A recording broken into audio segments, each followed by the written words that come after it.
کہ ممکن نہیں کسی سے عداوت حسین کی، ممکن نہیں کسی سے عداوت حسین کی، ممکن نہیں کسی سے عداوت حسین کی، سانسوں میں بٹ رہی ہے سخاوت حسین کی، سانسوں میں بٹ رہی ہے سخاوت حسین کی، اور بازار کے ہجوم سے کہہ دو کہ چپ رہے، بازار کے ہجوم سے کہہ دو کہ چپ رہے، قرآن کر رہا ہے تلاوت حسین کی۔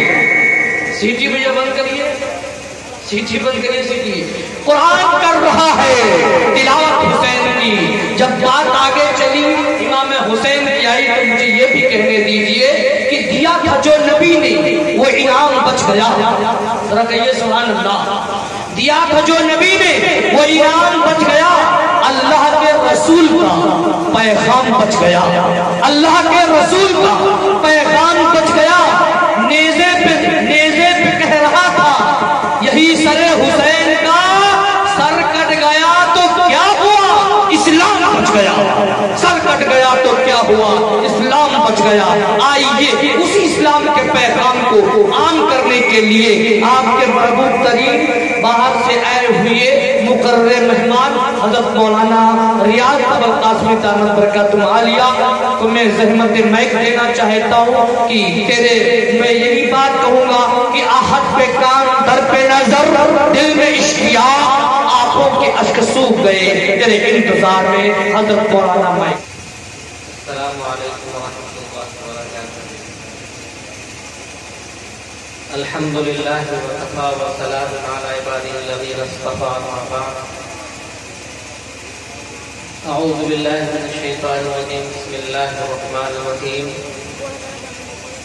الف لام میم، ذالک الکتاب لا ریب فیہ، ھدی للمتقین۔ صدق اللہ العظیم۔ تخت پر بیٹھے ہوئے حفاظ کرام، علماء کرام اور معتبر مہمان کرام اور آپ سبھی حضرات، آج یہ جو پروگرام ہو رہا ہے لوگاہی میں، پہلی مرتبہ آنے کا مجھے اللہ نے موقع عنایت فرمایا۔ عزیزان گرامی،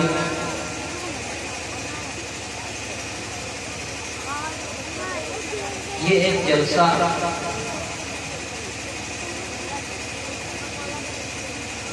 جلسے کو بنانے کے لیے، سنوارنے کے لیے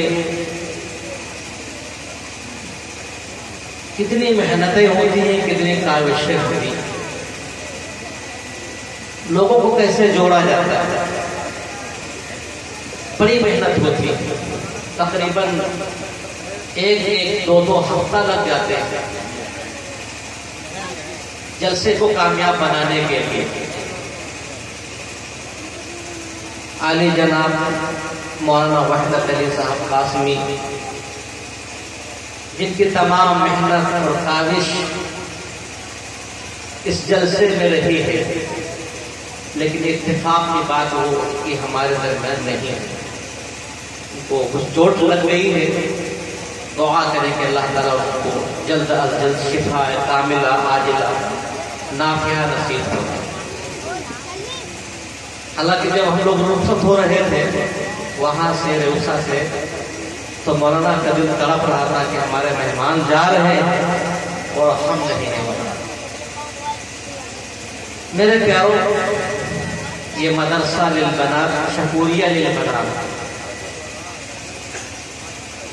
ایک مدرسے کو وجود میں لانے کے لیے کتنی محنتیں اور مشقتوں سے کتنا سامنا کرنا پڑتا ہے، یہ کوئی معمولی نہیں ہے۔ کتنی رکاوٹیں آتی ہیں، لوگوں کے کتنے جملے ایسے سننے پڑتے ہیں جو کلیجے میں جا کے لگتے ہیں۔ مدرسہ ایسے وجود میں نہیں آتا اس کی بنیادی محنت اور مشقت سے شروعات ہوتی ہے.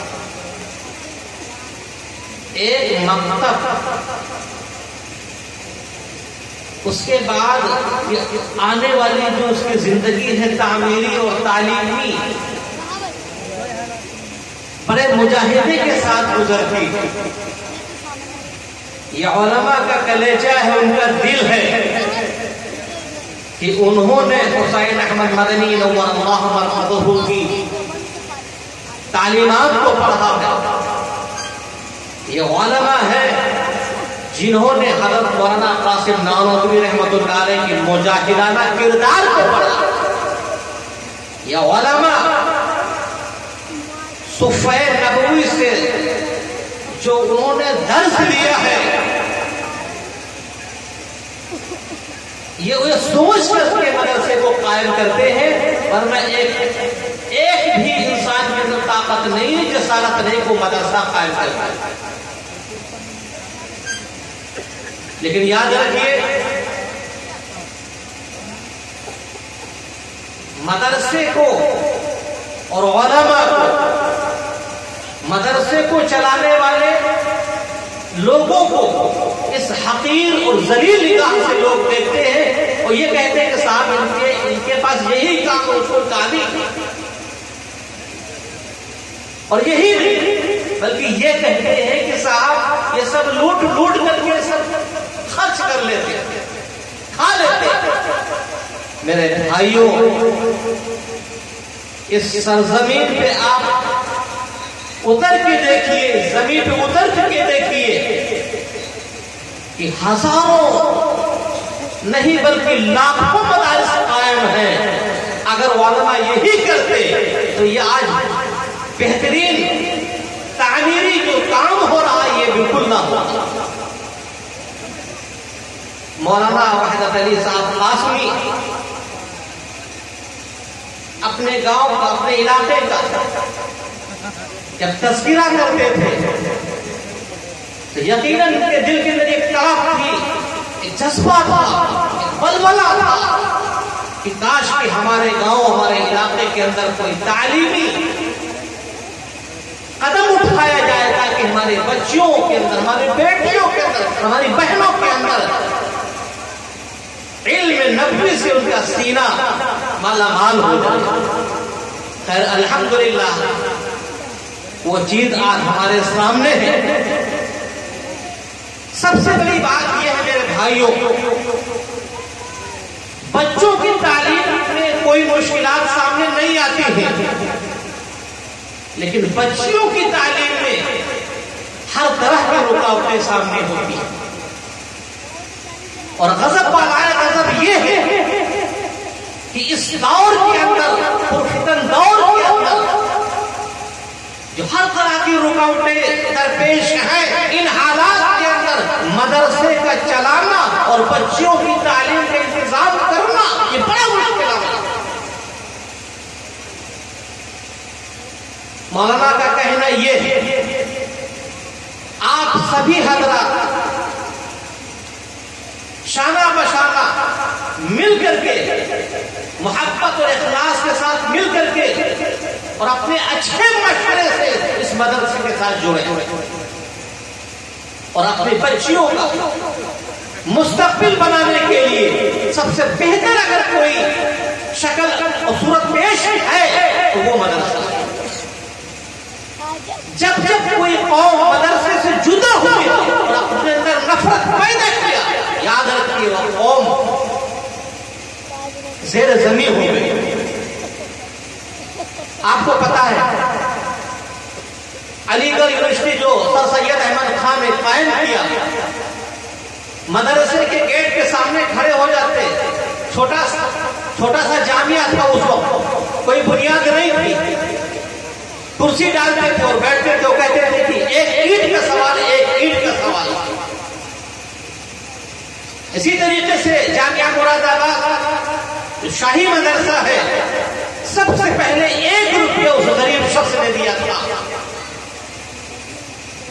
آج الحمدللہ ہزاروں کی تعداد میں طلبہ علم حاصل کر رہے ہیں اور سر سید احمد خان کی بنائی ہوئی یونیورسٹی آج ہندوستان نہیں بلکہ پوری دنیا کے اندر آج نام پیدا ہے، اور وہاں سے پڑھے ہوئے لوگ، وہاں سے پڑھے ہوئے طلباء پوری ہندوستان میں کام کر رہے ہیں، اور سر سید نے وہ کام کیا ہے کہ آنے والی نسلوں کے لیے زندگی بنا دی، وہ ایک اینٹ کی برکت ہے۔ اور مدرسہ کوئی بہترین پتھر لگا ہو اور صاحب اس میں کیا کہتے ہیں ماربل لگا ہو اور صاحب بہترین عمارت ہو اور پنکھے اور کولر ہو، اس چیز کا نام مدرسہ نہیں ہے۔ مدرسہ جہاں پر تعلیم ہو، معلم اور معلمات ہو، اور صحیح طریقے سے تعلیم دی جاتی ہو، اسی چیز کا نام مدرسہ ہے۔ اس لیے مولانا وحدت صاحب کے اس حوصلے کا میں استقبال کرتا ہوں، اور یہ انہوں نے جو قدم بڑھایا ہے اور یہ قدم اٹھایا ہے، یقیناً قابل عمل ہے، اور آنے والی نسلوں کے لیے لاہی عمل ہے، زندگی بنانے کا بہترین اچھا طریقہ ہے، یہاں والوں کے لیے سنہرا موقع ہے۔ اور جو لوگ اس سنہرے موقع سے ہٹ جائیں گے وہ پچھتائیں گے۔ میرے پیاروں، مدرسے کی نفرت نہ پیدا کرو، اور نہ مدرسے کے چلانے والوں سے نفرت پیدا کرو۔ یہ ایک ایک روپیہ جمع کر کے تنخواہوں کا نظم کرتے ہیں، تعمیری کام کرتے ہیں، اور پھر نہ جانے کیسی کیسی باتیں سننے کو ملتی۔ میرے بھائیوں، آج دیکھو، جہاں دیکھو علماء کی غیبت، ان کی برائی، حافظوں کی برائی، فلاں حافظ ایسے ہیں، کسی بھی حافظ قرآن کی برائی کرنا گویا کہ اللہ کے کلام کی توہین کرنا، برا کہنا، اور کسی بھی عالم کی برائی کرنا گویا کہ انبیاء علیہ السلام کی برائی کرنا، کیونکہ توہین علماء توہین نبی ہے۔ ہم کسی بھی عالم کی اگر توہین کرتے ہیں اور برا سمجھتے ہیں تو یاد رکھیے ہم اس مقدس جماعت کی توہین کر رہے ہیں جن کے ذریعے سے اسلام کا پیغام پہنچا۔ اس لیے اپنے دل سے علماء کی اور حفاظ کرام کی ذہن سے بالکل پاک صاف کر دیجیے۔ میرے بھائیوں، ان کے اعمال ان کے ساتھ ہیں، اصلاح اشارتاً یہ سب کچھ ممکن ہے، لیکن سرے عام برائی کرنا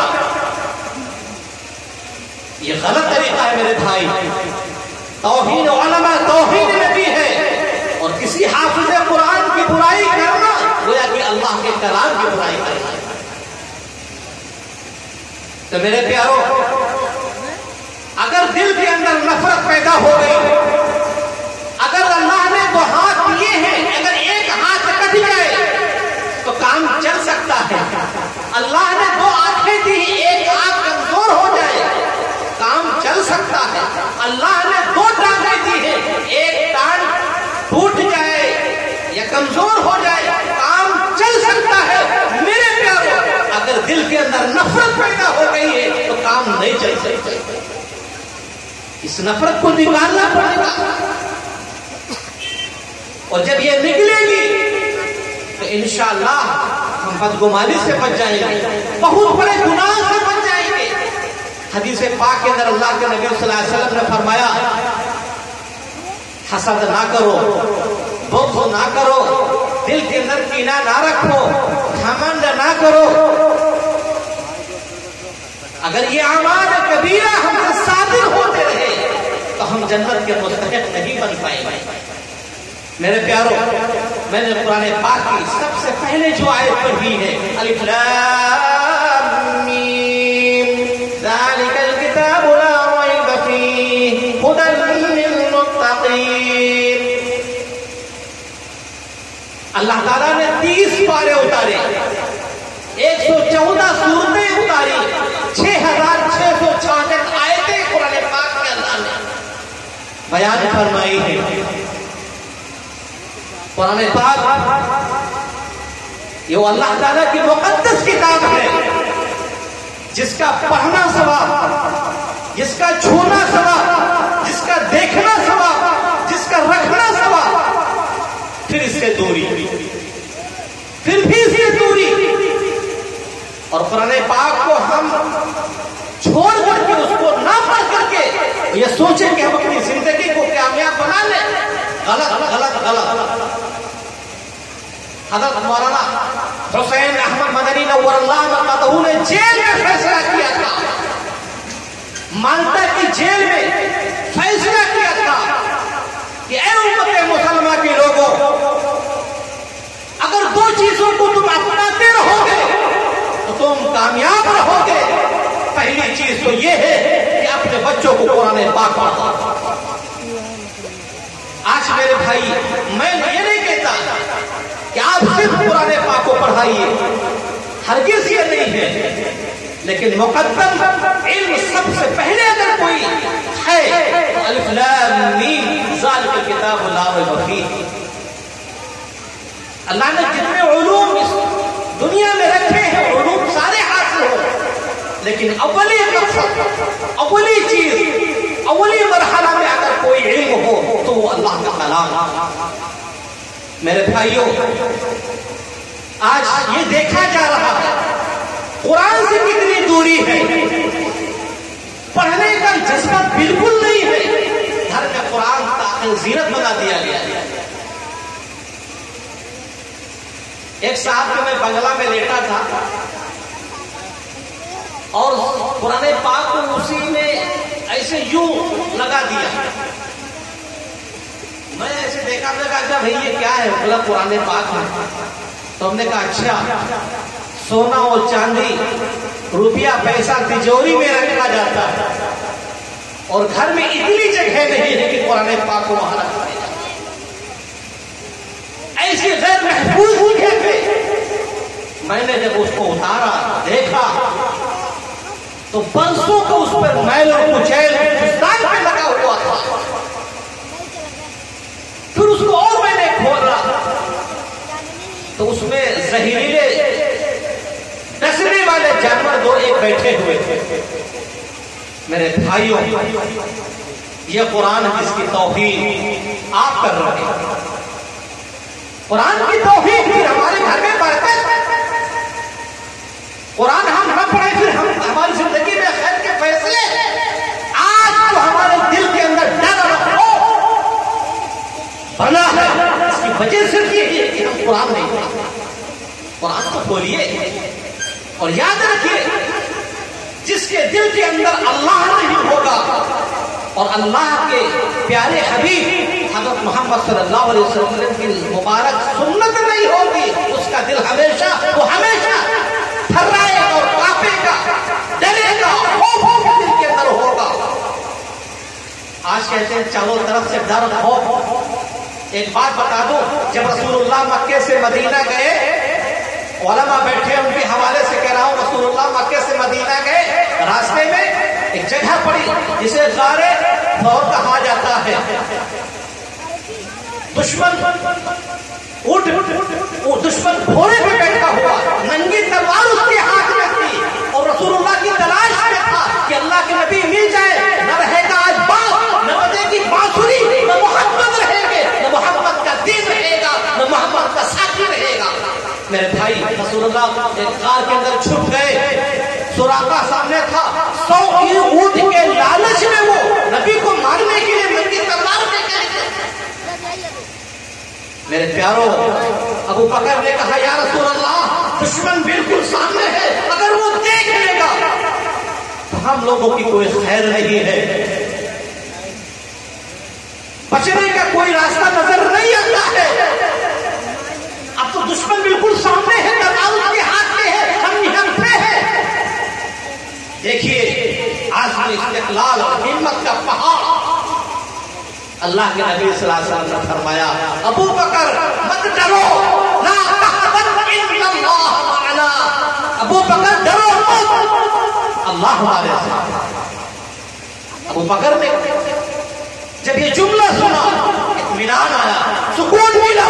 میرے نبی کا جملہ تھا کہ دشمن سامنے ہے اللہ ہمارے ساتھ. تو میرے بھائیوں، جب دل کے اندر اللہ ہوگا تو دنیا کی کوئی طاقت نہیں. آپ تو ذرا سے پریشان ہوتے. صحابہ کا دور، انبیاء علیہ السلام کا دور، صحابہ کے بعد کی زندگی کا دور، تاریخ کے اوراق پلٹیے تو بہت ہی زیادہ ایسے ایسے واقعات ملتے ہیں اس دور سے زیادہ خطر ہے. اس لیے آپ حضرات سے گزارش رہی ہے کہ اپنے بچوں کو اور اپنے بچیوں کو مدرسے کی زندگی کے ساتھ جوڑیے اور ان کی کامیابی کے لیے حتی الامکان کوشش کریں. قرآن پاک کے اندر اللہ رب العالمین نے جس علم کا تذکرہ فرمایا ہے وہ یہی علم ہے جس میں کامیابی. اور یاد رکھیں میرے بھائی، کامیابی اگر ہے تو علم نبوی میں کامیابی ہے، اسی میں کامیابی ہے. اس کو پڑھانے میں، اس کو سمجھنے میں. حسین احمد مدنی نور اللہ مرقدہ نے فرمایا کہ قرآن اپنے بچوں کو پڑھاؤ، انہیں سمجھاؤ. اب اگر آپ سے کوئی مسئلہ پوچھا جاتا ہے تو آپ کہتے ہیں کہ مولوی مولانا جانے. ایک صاحب سے ہم نے پوچھا کہ غسل میں کتنے فرض ہوتے ہیں تو کہاں کام ہوا کہ مولوی مولانا جانے. بتاؤ، ارے غسل کے فرائض ہیں جن کو نہ کرنے پہ کوئی عبادت قبول نہیں. اچھا ہے کہ نہیں؟ اگر آپ غسل ٹھیک سے نہیں کیے ہوئے ہیں، نہانا نہیں جانتے ہیں اور فرائض آپ جانتے نہیں ہیں تو کیا آپ کی نماز ہو جائے گی؟ نہیں ہوگی. غسل کے فرائض جانتے ہو، آپ نہیں جانتے. کیوں نہیں جانتے ہو بھائی؟ پڑھے ہوئے نہیں تو مولوی مولانا جاتے. اب سب کام مولوی مولانا جاتے. ارے تم کو نہلائے بھی، تم کو وضو بھی کرائے، تم کو مسئلے مسائل بتائے. تمام ایسے مسائل ہیں کہ ان کو سمجھایا جاتا ہے، ان کو بتایا جاتا ہے، علماء کا کام ہے. لیکن میرے پیاروں، یہی وجہ ہے کہ مدرسے سے جو جڑا نہیں ہے اس کی کامیابی نہیں ہے، اور جو مدرسے سے جڑے ہیں ان کے لیے 100% کامیابی ہے. اللہ تعالیٰ ہم سب کو عمل کرنے کی توفیق عطا فرمائے. مولانا نے جو ایک قدم اٹھایا اور یہ ایک ایسا قدم ہے جو ہم سب کی کامیابی کے لیے قدم ہے، ہم سب کی زندگی کے بننے کا ایک قدم ہے، ہماری بچوں کے مستقبل کو تابناک کرنے کا یہ عمل ہے. ایسے وقت میں ہم مولانا کے ساتھ مل کر کے یہ کام کریں گے تو انشاءاللہ آگے کا کام بڑھے گا، بنے گا. اور جو بھی رکاوٹیں آئیں گی وہ ساری کی ساری رکاوٹیں دور ہوں گی. مدرسہ شکوریہ بنات یہ اجلاس عام جو منعقد ہوا ہے اسی مقصد کے تحت ہوا ہے کہ ہم سب سر جوڑ کر کے بیٹھ کر کے اس مدرسے کی کامیابی کے لیے حق الامکان کوشش کریں اور اس عمل کو آگے بڑھائیں. اللہ تعالیٰ ہم سب کو عمل کرنے کی توفیق عطا فرمائے. وآخر دعوانا الحمدللہ.